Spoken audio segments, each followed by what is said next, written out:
we're looking at personal branding. Let me first make a very important statement that this program is extremely important, and I wish you take it quite seriously.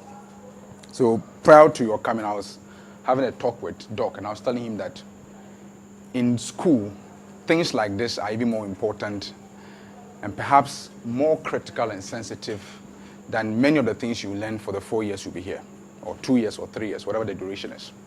Because truth be told, workplace skills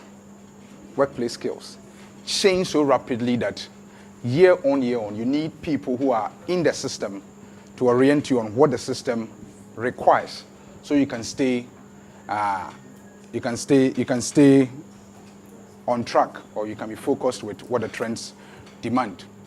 And it's extremely important to mention that 4 skills are very important in a workplace now. So there are a lot of conversations about the world of work, and the future of work is changing very quickly. The skill sets that were required to succeed in a 20th century generation is not what is required to succeed now. As a matter of fact, many of the skill sets that will be required in the workplace 5 to 10 years to come don't exist.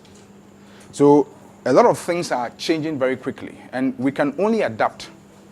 I've said that there are 2 things you can do when change happens. You can ignore change and become extinct, or you can flow with change and survive. It's 2 things.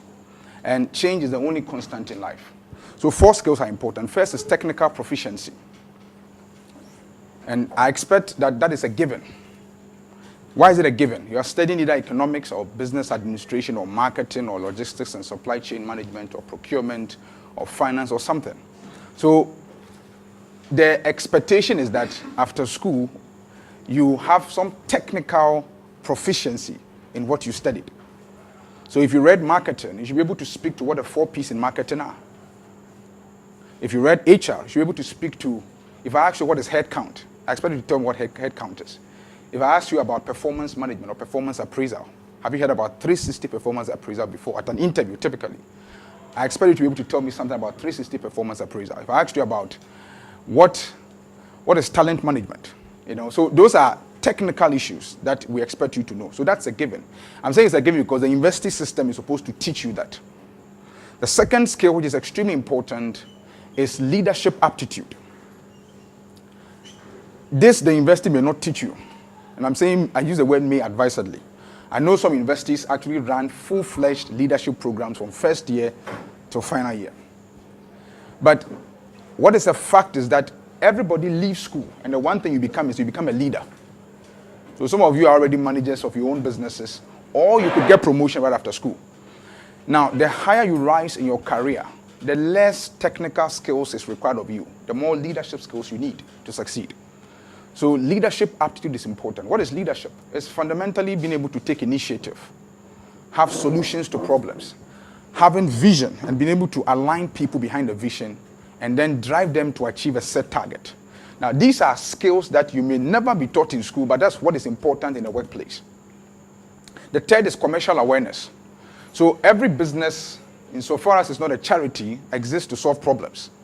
And they make money by solving problems. Businesses make money by solving problems. So when we hire you, and hiring is a business decision, it's not a sentimental decision. I hear.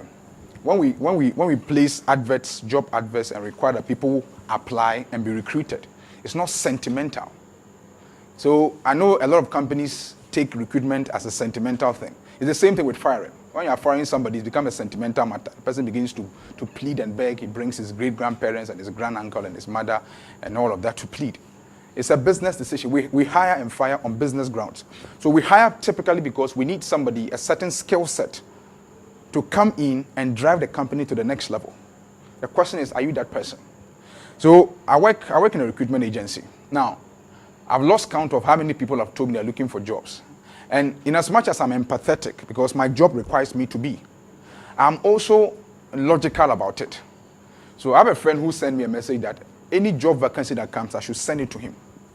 And I said, let's rather flip the coin. How about you tell me what job you're looking for, so that when the vacancy comes and it suits your competency, I'll push it to you. Because you're not cut out for every job. You can't be managing director of Barclays Bank. I asked him, can you be MD of Barclays? He said, no. He said, can you be chief HR officer for data bank? He says no. So you're not cut out for every job. And this is the problem we have. So sometimes, and it's very difficult helping people to get jobs these days. I don't, it's against the ethics of my work. I don't promise people jobs because I don't have a job in my pocket to give. It's increasingly become difficult to get a job now. I know, and you see, the irony is that in as much as there are no jobs, there are also not enough people to fill the few vacancies available. I've been on some roles for months. I'm not finding people because the skill set required is rare. So the greatest thing you can do to yourself, folks, is that you add value to yourself. Constant learning. If you have a first degree in finance, you just began learning. If you have an MBA in HR, you just started learning. Real learning starts after school. I've done more learning after my MBA than I ever did while I was in business school. So leadership aptitude is important. The third, I said commercial awareness. You must understand what we call profitability drivers. So I said that we hire for business reasons. You must understand that every business makes money. What is the business model? How does the company make money? You must understand these things. So when you go for interviews and typically you are asked, why should you be the person for this job? Never respond saying that I have an MBA. It's a reckless answer to give. Because probably the two candidates that came before you and the three candidates that will come after you also have MBAs. So what's different about you? And don't forget that for every vacancy that is advertised, hundreds if not thousands of people apply. Why should it be you and not the next person? You must have a cutting-edge competency that beats everybody. And often, sometimes, it's just your ability to communicate. But not just communicate, but communicate strategically. So I'm the best person for this job because I have what it takes to deliver on the expectations of the role. I have this experience, and this is what I bring to bear. I'm talking about personal brand. I'll come to certain fundamentals, but I'm whetting your appetite about skill sets, and it's important. The fourth skill set is digital literacy. Digital literacy. Somewhere next 2 weeks, we are doing some performance and executive assessment for a holdings company of about 40 businesses. And these are the competencies that I'm building the questionnaires around. These 4 competencies I'm sharing with you. So they are assessing their heads the MDs and GMs of their company to see whether they are suitable for the roles. So even MDs have their jobs at risk. Listen, the world we knew yesterday is not the world today.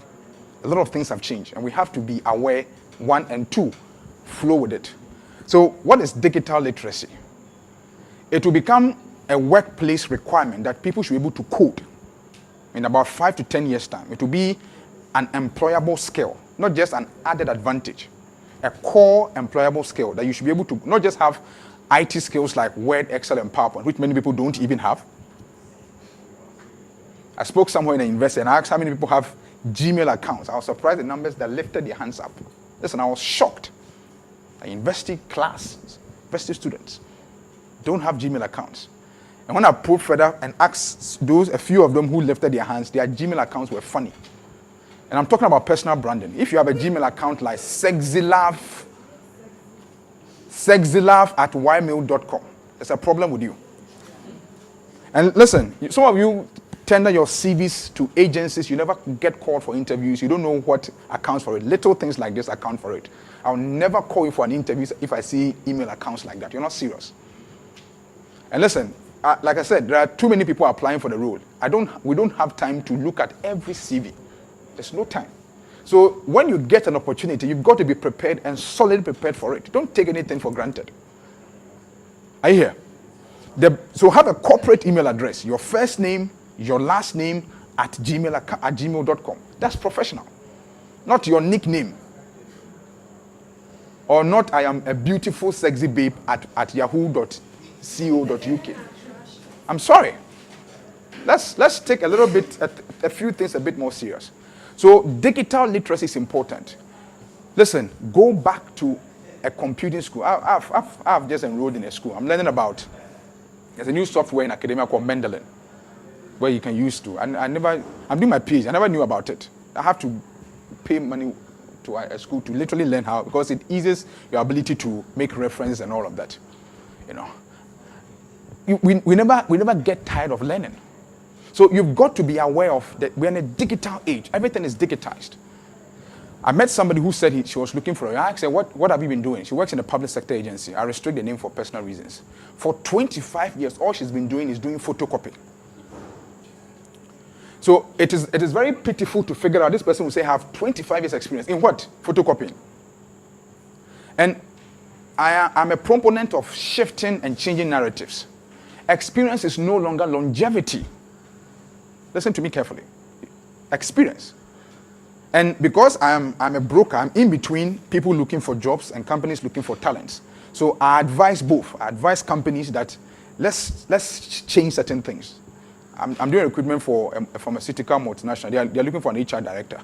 We sent profiles of 4 candidates. They said they want to meet one. I said, it's risky. Don't do that. Meet 3 people. So what I've done is that I've given probably the 3rd person who probably is the best fit for the job an opportunity to go and pitch herself and get a job.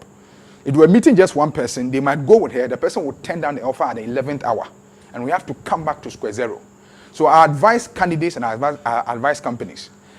And I'm telling you on authority, ladies and gentlemen, that a lot of the skills that will be needed in the workplace will be digital driven. There's a talk about artificial intelligence. There's something called Internet of Things. There's blockchain technology. Have you heard about it? One, if you have, what are you reading about it? Are you enrolling in a school to learn practically what it means? Because if you're not digitally aware, 5 to 10 years, most of the jobs you hold now will be extinct. Accountants have their job at risk. Lawyers may even have their jobs at risk because of things like artificial intelligence. So it's a dangerous world. I watched the video, Doc, and in that video, I was scared. I have a passion for speaking, and I want to lecture like you guys in the foreseeable future. And in the video, what I saw scared me. So this is a guy. The guy it wasn't actually the guy himself. It was a prototype of him, and he was delivering a presentation. So the guy looked like me speaking here. So, but it's not me. It's a virtual me. You know. So they had created a virtual me who was delivering a lecture, and it just came to mind that very soon lecturers will also have their job at risk. Because if they can create a virtual lecturer that looks like a human being, but the guy is actually not a human being, a real person, and is delivering a profound lecture to a class, what will be need for people with PhDs anymore? So the point is this: all jobs are at risk because of digitization. To hold your job dear, you've got to be aware, and you've got to be digitally literate. So 4 skills are important. Let me talk about this, and then I'll move to the specifics of personal branding. There are 3 types of career skills. Note them. The first career skill is entry-level skill. So entry-level skill is a skill you need to step into a job, which itself has become increasingly competitive. Entry-level skill. So with entry-level skill, and it's important to understand that 2 things stand your way. Maybe 3 things. 3 things stand your way in getting a job, the job of your dreams. Number 1 is having a poorly structured or scripted CV. Poorly scripted CV. 3 challenges or 3 hurdles stand your way in getting your dream job. Number 1, having a poorly scripted CV. If your CV is poorly structured, I'm sorry, you won't get a shot at an interview. You must understand the objective of a CV. A CV is supposed to get you a shot at an interview. CVs don't get you jobs. So don't submit your CV thinking your CV will get you a job. No, CV gets you a shot to interview. So that's the first. The second thing is that you must also understand how to interview. Extremely important. So you must have interviewing skills. So first, you must have a well-structured CV. Avoid those funny email addresses. There must be alignment on your CV. You see, when I see the CV, it must be impressive. I must say, wow, the moment I look at the CV. So it must be aligned. And I think it's Control J or so. Just align it so that it doesn't look zigzag. It must be aligned. Avoid petty grammatical mistakes. You are spelling education, then you omit the A. That's a problem. Because for some jobs, attention to detail is critical. So if you have challenges spelling education, you have challenges counting money. And you have challenges following up on clients and closing deals. That's the interpretation. Don't forget that when you tender in your CV, and again, personal branding, your CV talks 50% about you before you meet an interviewer. So before you meet an interviewer, he has a 50% perception about who you are, just by looking at your CV. So if the CV is well structured, you give a positive perception of yourself. If the CV is poorly structured, you give a negative perception of yourself. chances are that the perception will drive the interview process. Are you here? I'm saying what? The perception will do what? Will drive the interview process. So, because I think that you are not attentive to detail, I'm likely to rush you through the interview because my perception that you're not serious. Are you getting me? Listen, most of life's things are perceptual. Understand this. A lot of things about life is perception. Often what people call reality is actually perception. When perception lingers on for long without an alternative opinion, it becomes reality. So when there are people in my office that when they walk in late or they call me and say, David, I'll be late today, I'm not surprised. So that and listen to this example. It will tell you something about personal branding. If one officer calls me and says that, or if one person doesn't come to work by 8:15, I'll be very worried. What I'll do is that when I call the person, I'll ask, are you okay? Listen carefully. One officer, 8:15, he's not at work. If I call him, the first one I ask, are you okay? Is everything okay? Is somebody sick? Another officer at 8:10, I'll ask him, where have you got into? What does it tell you about branding? It's perception. The first guy, I know he's a serious guy, and he hardly will come to work late. So I'm concerned and worried why he's late. It's rare. The second person is a habitual late comer. So I am furious that he's late again. And this time I'm asking where he's got into because I hate it because he keeps coming to work late. But it's perception. And as long as this perception stays in my mind, it becomes my reality of both of them. So the first skill you need for the workplace is entry-level skill. That gets you into the doorway. And I'm saying that two skills are important. Have a well-scripted CV and have interviewing skills. Let me submit to you that about 80% of what happens in the interview room is communication. Your ability to communicate and communicate effectively. So most interview panel members are biased towards the person who communicates better. They are likely to give the job to that person, even if he can't do the work. You see, we have limited time to test you on hard skills. So we'll play by the guy who comes across as intelligent. But intelligence often is communication.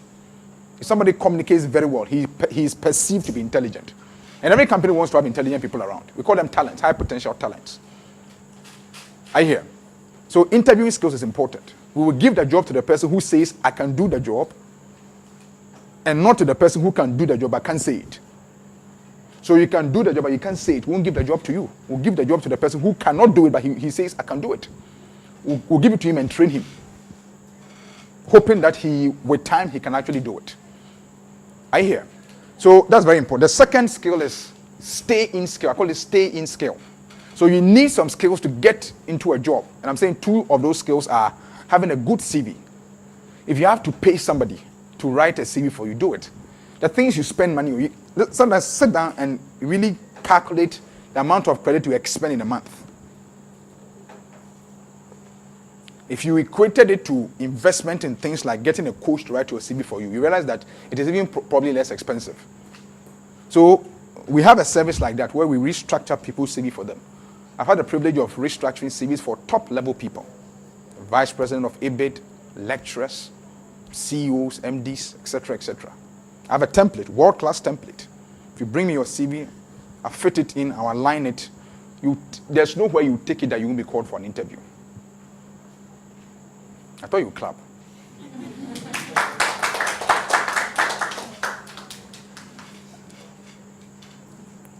So the second skill is what? Stay-in skill. How do you stay in a job? I was a religious extremist. Experience has taught me to be a liberalist. So there are a lot of things I'm very liberal on now. I haven't lost my values. That's not what I'm saying. I'm very principled on a lot of things. But when I say I'm liberal, it helps me to relate to people better and to understand them. When you are very tough and you're an extremist, your emotional IQ is often very weak because you judge people easily. People have reasons why they do what they do. Even the thief. Have you caught a thief when he said that a thief have reasons why they steal? Do you know that? So there's an underlying reason why he's stealing, which is a good intention. The action is wrong, but the intention is positive. So if you are an extremist in life, you judge people and you lose opportunity to make a difference in their lives or to help them. The only skill you need to stay in a job is two things. Maybe two or three. The first is alignment. And I'll explain what alignment is. It's a skill most people don't have. Alignment. Call it strategic alignment. You have to be aligned with the company's vision, mission, and core values. Every company has mission, vision, core value. We call it strategic direction. You've got to be aligned.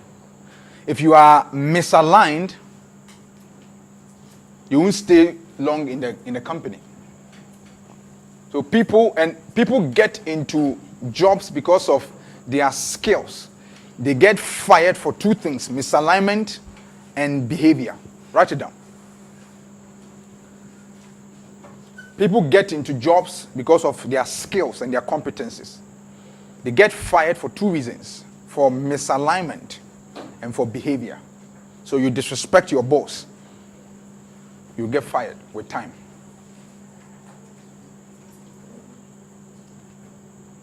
Except maybe your boss wants to sleep with you and you're avoiding him, or you said no and he's insistent. That you also have to be smart about it and get evidence. You know. Do you understand what I'm saying? You have to have a smart way of getting evidence. So encourage him to have conversations with you and then record it. Oh, I'm not a nurse. This one is.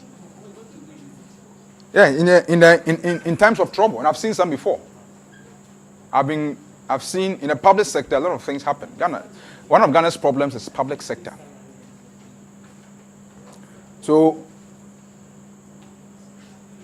you need evidence if he makes a case, an unlawful case against you. That's where the evidence will be relevant. That's where you can challenge a decision against you with evidence. The only thing you can use to disprove yourself or to prove yourself is evidence. Even in the court of law, the first thing the judge will ask is evidence. If you fire somebody on grounds, on foul grounds, see, we encourage HR practitioners not to give reasons when they are terminating. So when you give reasons, you might shoot yourself in the foot. The more reasons you give, the liable and risky it becomes. So don't give reasons, terminate. If the person disagrees, he can make a case at Labor Commission. They will ask for evidence, but make sure you have your evidence intact. When you submit your evidence, it closes the case. If you don't have evidence, that's where, issues come up. So first staying skill is alignment. Be aligned with the company's strategic direction. It is unintelligent to fight a company's strategic direction. It's unintelligent. I've seen people do that. A company's strategy is defined beyond you. You have to align. So if the company believes in integrity, try to be a person of integrity. If one of your core values is responsiveness, what it means is that you have to respond to customer queries within 24 hours. You've got to do that.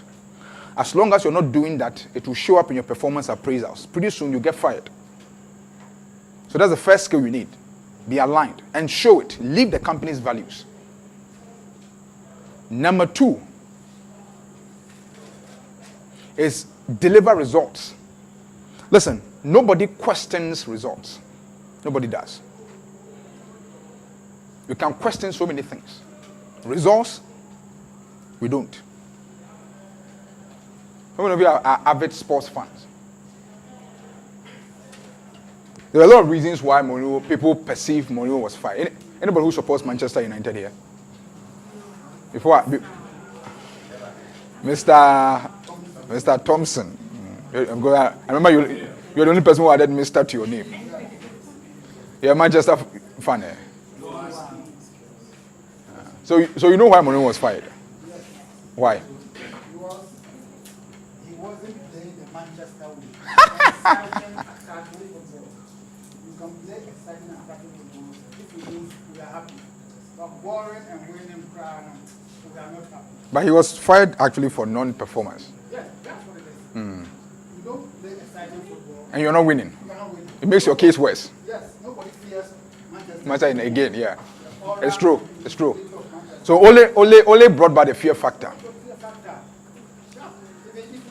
Oh, sorry, you are lost then. We are sorry. We'll bring you back home. All right, so I was asking this to make a point. The guy was fired for poor show of results. He was losing matches and playing terribly.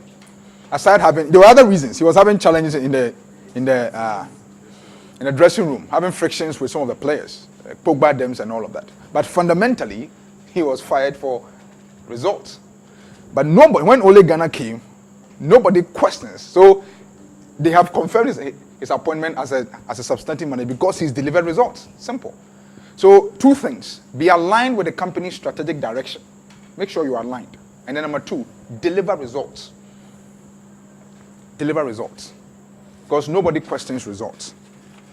The third skill you need is what I call promotional skill. So you need entry-level skill to get into the job. And I've said two things are important. First, you must learn how to write a good CV. If you don't know, you can contract a consultant to help you. My services are available. I can give you a discount. No, you would appreciate things if you pay for it. Listen, I've done trainings and I've invited people to come and sit in for free. They are the people who work out most because they're not paying for it. And they are the people who also eat most, surprisingly. So they don't take the training seriously, one, and then they give you more cost by eating unnecessarily. But because they know they're not paying, they don't take the whole thing serious. So even if you're my mother, you pay. But I give you a huge discount. So it's extremely important to understand that good CVs get you a shot at an interview. Then number two, you must learn how to interview.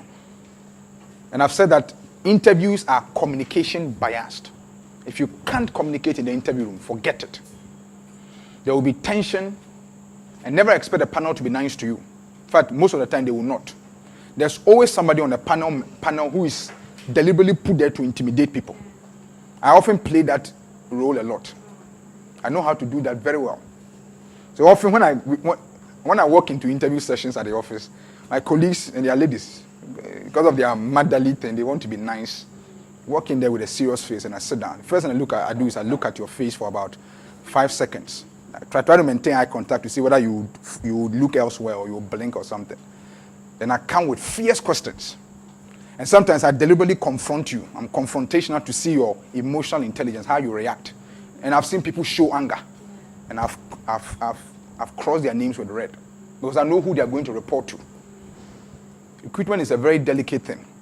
If you're going to report to a hot-tempered person, you don't have to be hot-tempered. You clash. So you get a job, but you retire in 2 months.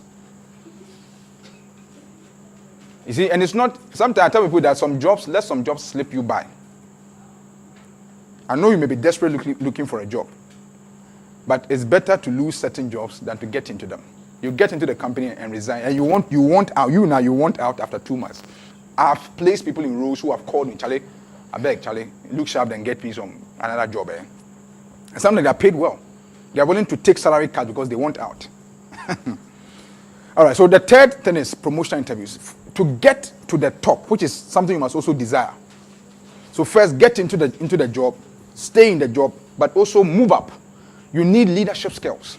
Leadership, fundamentally. And every company has structural inefficiencies. Even the multinationals do. It is not your job to go and magnify their problems. It's your job to go and proffer solutions to their problems. What leaders do 3 things. They take initiative. Number 1. Leaders take initiative. Let me give you another analogy. If this was a bus, and we all wanted to urinate, typical of Ghanaians, we're often very shy for whatever reason, I don't know, needlessly. I think sometimes it is, pardon my words, but I'm quite frank like that. It's sometimes stupidity. We call it humility at the extreme, but it's not. If for some reason we wanted to urinate, all of us, amongst us is one lunatic. Let's say I'm the lunatic here. And I gather confidence and tell the driver, that driver, Mejonso, what will happen? All of you wanted to urinate that were shy, you will follow me. In that instance, who is the leader in the bus? Or who showed leadership in the bus? Why? He took initiative, simple. These are things that differentiate leaders from, so take initiative, number 1. Number 2, always have a solution to a problem. And I tell people that don't go to your boss with problems without proffering solutions. No boss likes that. I hate it when you come and tell me, boss, this thing no go work. Then I ask you, so what do you think we should do? Boss, I don't know. But every boss dislikes that. Come with problems, but come with solutions as well. And number 3, show genuine interest in people. Care about people. Listen, I think that one of our problems in Africa is that we have a flawed understanding of leadership. It's one of our biggest problems in Africa. Our flawed understanding of leadership compels us to behave the way we do. So it is okay for a minister, a high-level government functionary to walk into an event late. What is worse is that we have to stand and sing the national anthem when he walks in. He's walked in 1 hour late. It's okay for them to fly on top of our heads, whereas we have to literally beg for cars to stop so we can cross in heavy traffic like La Paz, where people can literally lose their lives. Our understanding of leadership is flawed. We don't understand leadership is fundamentally about selfless service to humanity. That's what leadership is about. And if you study levels, there's something we call level 5 leadership. According to Jim Collins, there's a book he wrote called Good to Great. I recommend that book for you. It's a very good book. He talks about level 5 leaders. Now, level 5 leaders are the highest level of leaders. And few people will get there. Jesus Christ, Nelson Mandela, Martin Luther King Jr., and a few of those people. They exhibit 2 characteristics. They have exceptional humility and professional will. So they don't give up easily, but they're also very humble. Do you see those traits in Mandela? What did he do when he came out of prison? He reconciled the nation. Could have been bitter. In fact, before prison, he was a rebel. He was the one that instigated a military camp within ANC. But after prison, he was transformed, and he brought the nation together. Martin Luther King Jr. died at 39. His achievements are outstanding. We say life begins at 40 in Africa.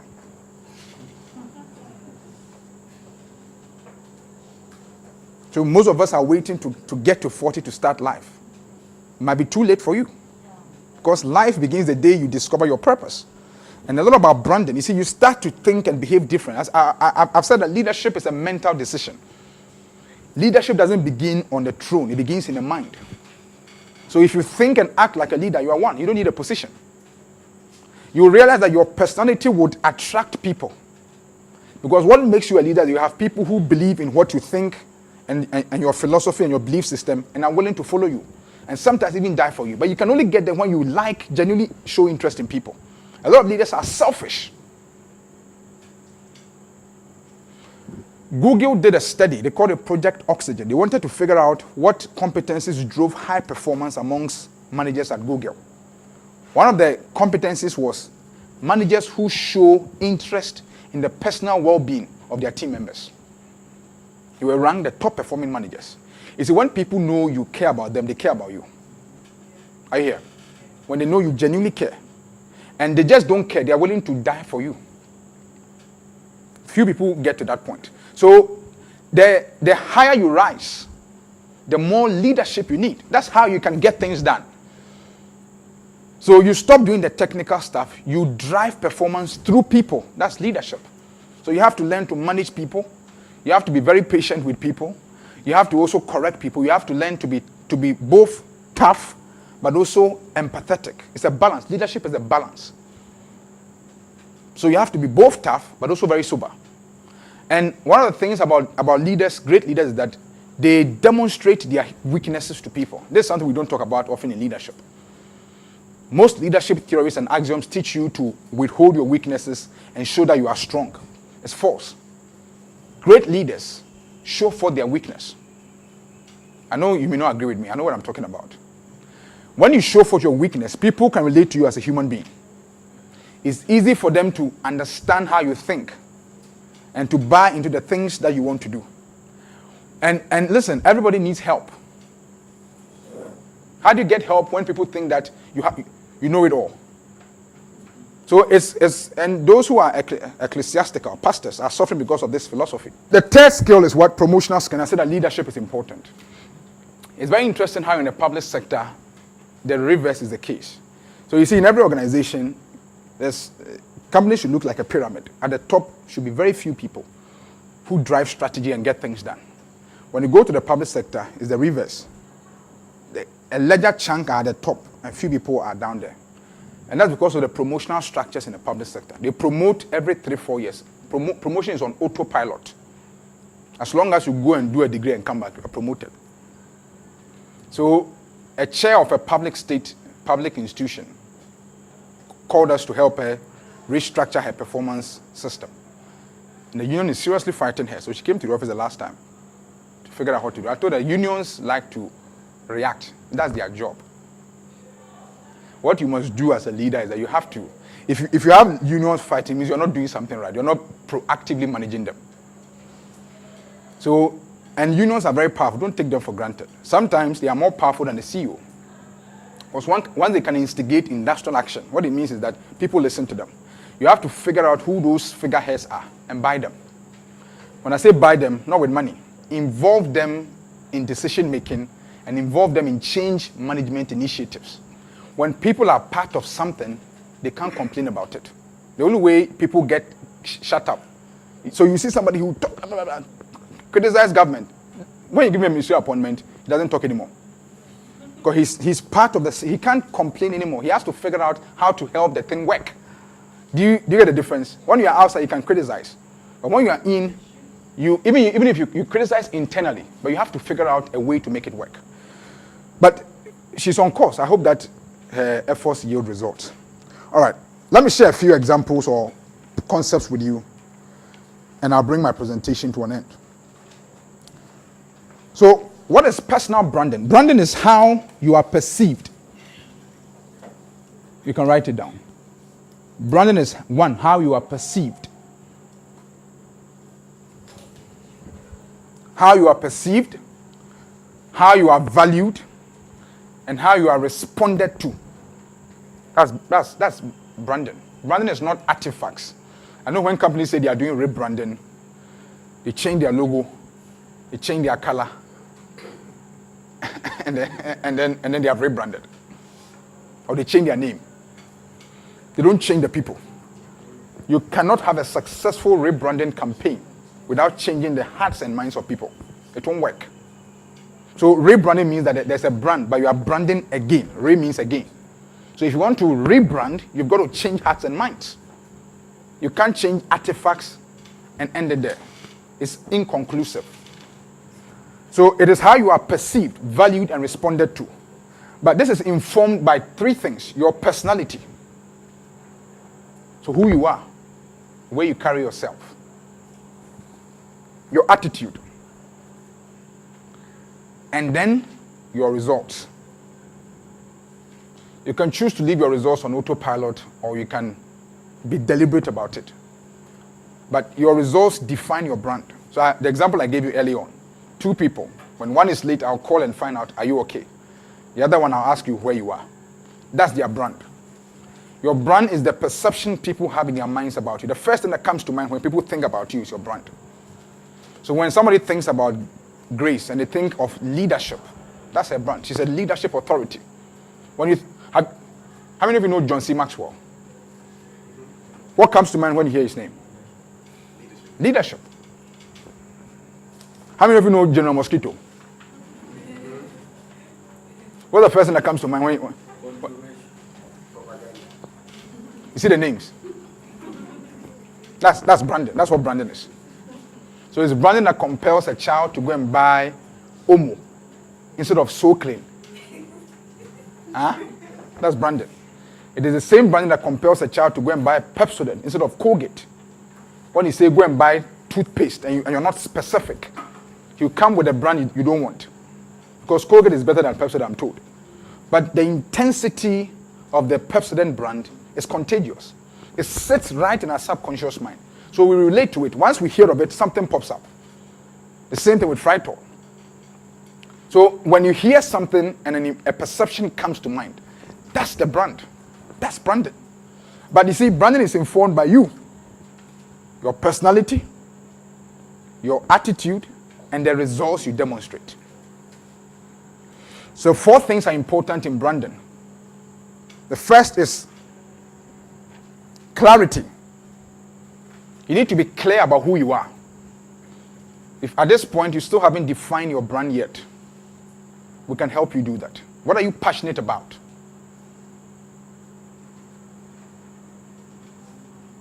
Who you are is triggered by 3 fundamental questions. What are you passionate about? Number 2, what gets you angry? What gets you angry? What's that thing that when you hear you get angry? I get angry at inept leadership and corrupt governance. I get angry. I was trying to avoid it, but I think I'll do some politics very soon. But a different kind of politics.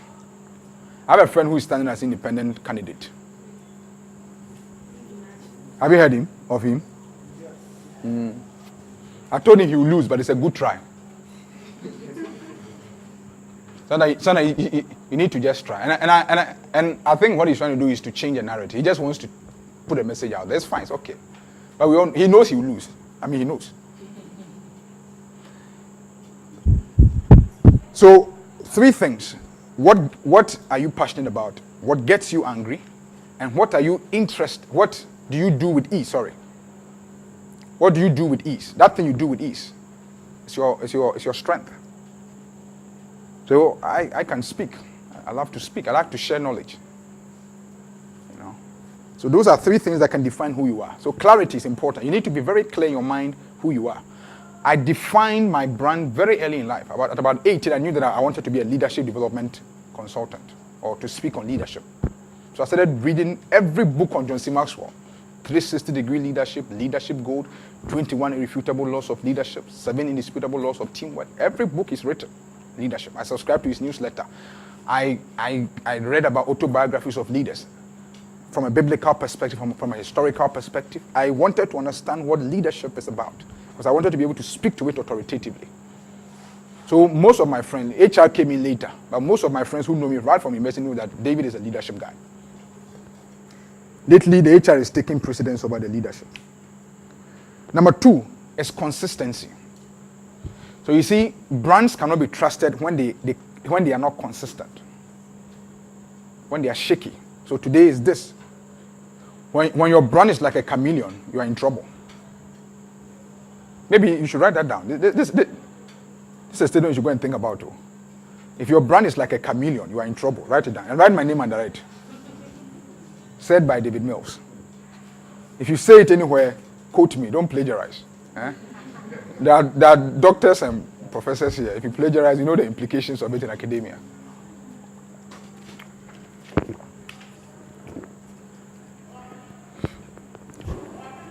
Number 3 is commitment. You have to stay committed to a cause. It is believed that anything you do for 7 uninterrupted years, you become an expert at. Anything you do, you dedicate time, energy, attention. You see, excellence is a habit, and it's actually a mental investment. Excellence is a mental investment. Have you realized if you moved out of a room, you traveled for long and came back, the room looked disorganized and dusty? Do you know why? Because you are not mentally present in the room. Anything you take your mind off begins to deteriorate. It's a principle of life. That's why when you take your mind off a lady or a gentleman, the relationship begins to.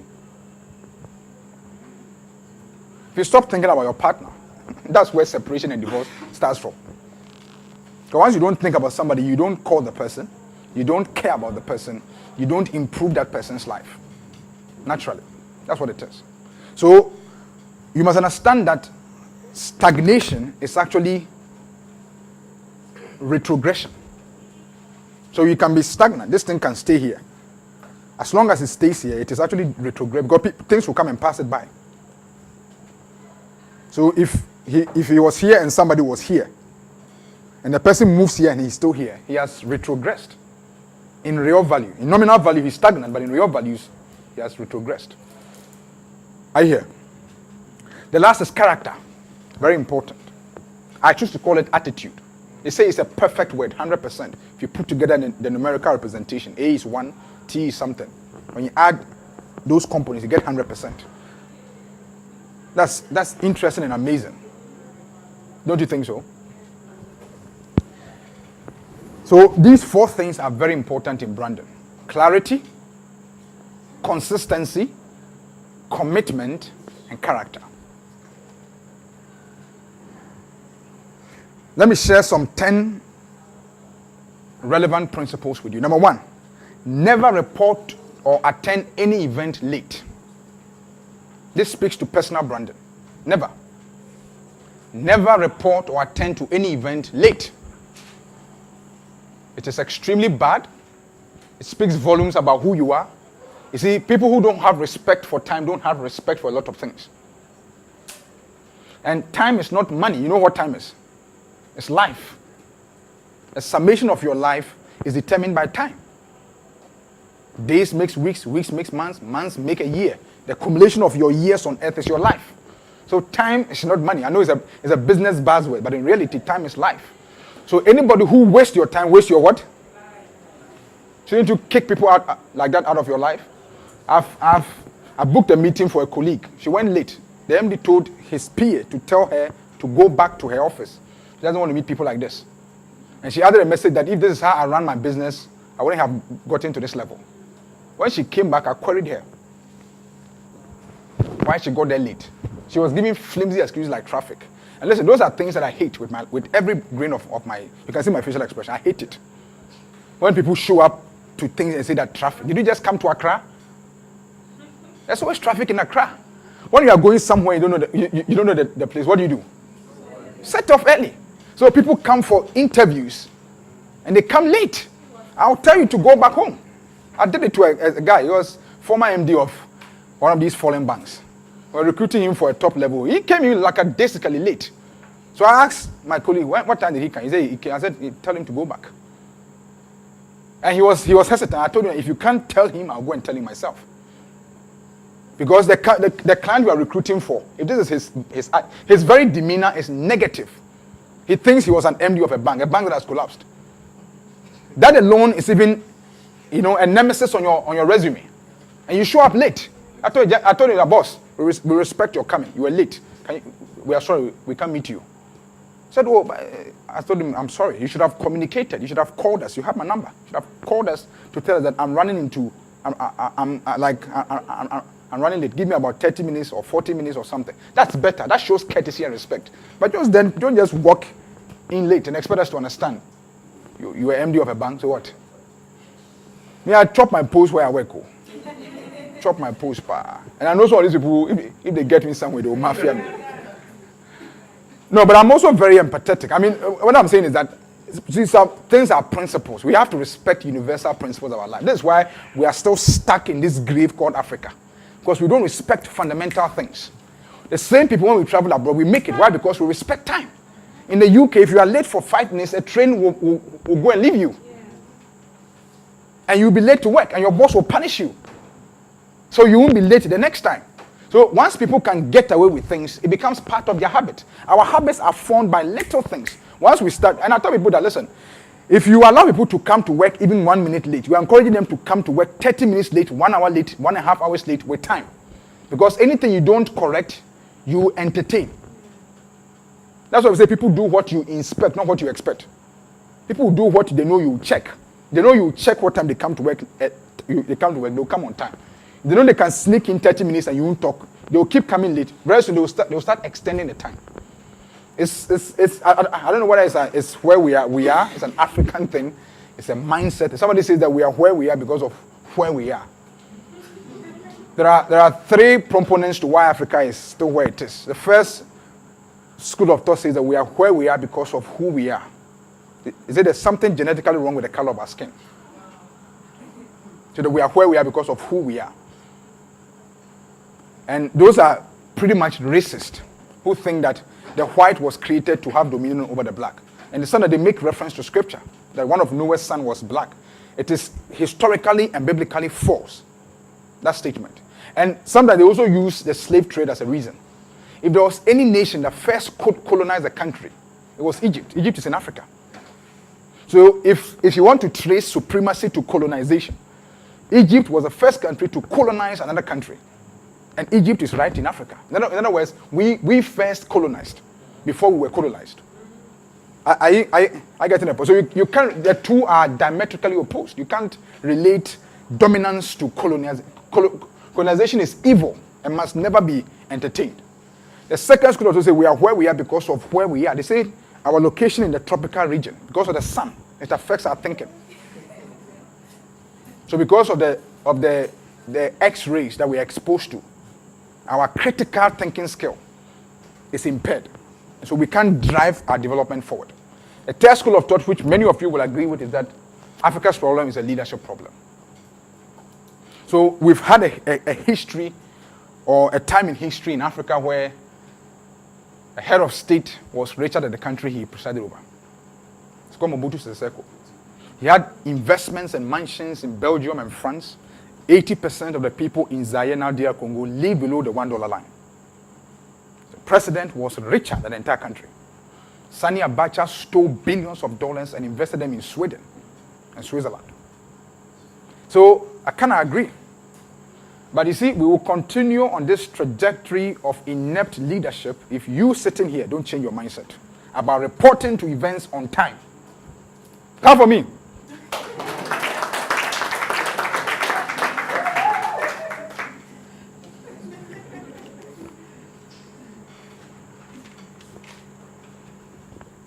The second thing I've said before, don't approach your boss with only problems, have solutions.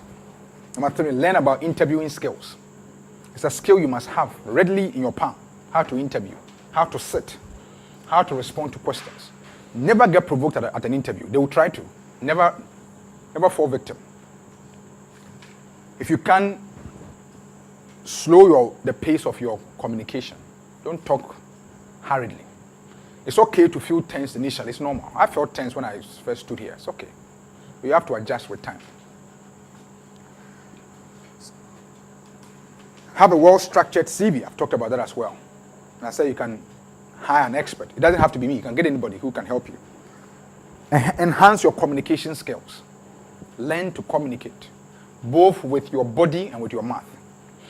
As an interviewer, I'm trained to listen to people's body language, not their mouth. When you ask people questions at the interview, they will say, yes, I can do it. Their body will tell you no. Listen to the body. So I listen to people's body a lot. Once the body gives a signal of no, I will frame the question differently. And then the person will be exposed. I know how to ask the same question from 3 different perspectives to see if there's synchronicity in your answer. If the answers are false, it means you're a liar. Don't take things serious. Don't take things lightly at all in life. Listen more than you talk. That's very important. Africa has started to be the continent with the poorest of listening skills. And I can actually demonstrate it right in this room. Do you want me to demonstrate it? Yes. Look at me for a minute. Look at me. Some of you have experienced this thing before. That's the only thing, the problem I have. But do what I tell you to do. Just focus your gaze on me for a minute. Do what I tell you to do. Scratch your chin together. Scratch it. Your chin. Scratch it. Keep scratching it. Scratch it harder. Your chin. Scratch it. Doc, this is your cheek. But you see, you can say that I misled you. Please, I gave you the rules of engagement. Look at me, do what I tell you to do. I said, scratch, this is your cheek, this is your chin. But it tells a lot of lessons. Number 1, as leaders, people will do what they see you do, not what you tell them to do. I hear. So when you're a leader, you have to model the way, but also walk the way yourself. Don't tell people to do the right things and you do the wrong things. Pretty soon they'll start doing the wrong things. But also, more importantly, this is poor listening skills. I have demonstrated it to you. All right, ask relevant questions. I think that in life you should have more questions than answers. If you're able to ask the right questions, you can elicit the right answers. So, as I've learned in leadership that asking the right questions is non-negotiable. And sometimes you have to ask why 4 consecutive times to get to the root of a matter. So why this? The person will start the answer from the 4th layer. Then I'll push again. So why that? You come to the 3rd layer. Then I'll ask, why that? The 4th why is when the person will tell you what the real issue is. We are somehow not direct communicators. Have you realized that about us? So me, when I call someone and the person says that I will try, I know the person will not do it. I'll coordinate. Oh, somebody even did that to me about 30 minutes ago. So I called the person and said, that why couldn't you just tell me that you won't call me back? And then there's another thing that we often say. When you meet somebody for the first time, you better cast away. Even when the person doesn't have your number. So somebody did that to me, and I asked him, so how will we talk when you don't have my number? Also, say wow, name. Also, say wow, name. I'm saying here to let you go. I see. So that the conversation ends. Someone who is really much interested in meeting you again, make sure that contact us. That's true. Great. So ask relevant questions. Now, there's something called office politics. Play the politics. Don't let the politics play you. I'll explain. You see, some of you are fond of reporting people to your bosses just so you can get whistleblowers, so that you can get attention. Don't ever forget it. See, and I never knew this until I got promoted and entered. People are fond of coming to tell you little things about people. I look at such people with two eyes. Anybody who comes to me, because anybody who can talk to somebody about you will talk to somebody else about you, or will talk to you, will talk about you to somebody else. And I look at them with critical lens. I don't like to be told that this person is this or this person is that. I don't like. Let me experience the person for myself. Don't come and give me prior information about people. Because you see, what that does is that, again, it comes back to perception. You create an impression in my mind about that person. I deal with that person based on that impression, whether it's true or false. So I dislike things like, once you start that, then I'll cut you. Please, I'm not interested. Let me figure out the person for myself. If he is that, I'll confirm. So play the politics. Avoid it if you can. What I mean is there's something we call corporate influencer, and I often talk about it in programs like this. Copy your boss's boss in strategic emails, not every email. He may not like it. Some too don't like it. You have to read in between the lines. But what you are doing is that you are showing that you are working. Because you see, there's a video on my phone. It went viral. Probably some of you have seen it. So there's a woman who gave a TED talk. And she was talking about sponsors. You don't get anywhere at the top until you have a sponsor speak on your behalf. And I know what I'm talking about. Somebody must make a case for you at the table for you to earn it. So you can be extremely good. Listen, there are extremely good people who are still struggling at the lower echelons in their career because they don't have sponsors who are adding their voice on their behalf. You need a sponsor. Somebody who has credibility, who has influence, that says that I know this guy, he's good, promote him, he'll get a job done. That's what gives you the edge. So you've got to know influential people who can step in and make a case for you. And that's the kind of politics you must play. Not backbiting and unnecessary conquensa. For those of you who are avid boxing fans, there's a guy called Floyd Mayweather. Even if you're not a boxing fan, you probably have heard his name. Very controversial guy, but I like him. I like him because he gets the job done. He will beat you no matter who you are. But he played the game of boxing. This is what he did. He was supposed to fight a guy called Manny Pacquiao in 2010. He avoided the fight till 2015. Two reasons. He maximized the value of that fight. So he went with a paycheck of about $300 million after that fight. Just one night. He fought under 1 hour. You can work for 60 years. You will make one tenth or 0.1 of that money in Africa. One night under 1 hour. $300 million. The second thing is that he painstakingly studied the guy better. And also allowed the guy to age. Because when you age, you become a bit weaker. He's the only guy that played boxing. So he still remains undefeated. Not because he can't be beaten. He played boxing. He played the sport. He avoided certain fights when he should have fought them. He should have fought Shane Mosley in 2011. He fought him in 2002 or so. He fought him in 2011 and beat him. So he delayed fights by 5, 6, 7 years, studied his opponents better, and defined a strategy to beat them. And then also made more money. That's what we mean by playing the game. So you have to play the office politics to your advantage. And then go the extra mile. Listen, companies are looking for people who are willing to go the extra mile. It pays. You stand out when you do that.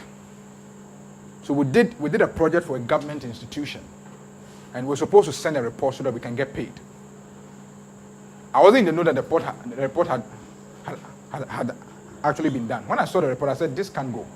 So I told my boss that I have to, literally rewrite the report.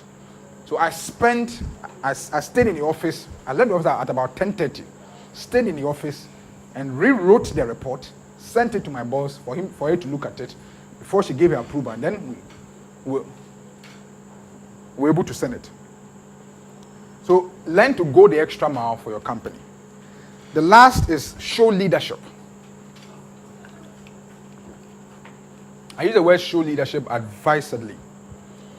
And that's because leadership is shown. You can be a great leader. You can have great leadership potential. If you don't show it, it's not worth it. So the value of leadership is in demonstrating it. And I've given you some pointers. Taking initiative, having solutions to problems, having genuine interest, and caring about people. Thank you very much for your attention.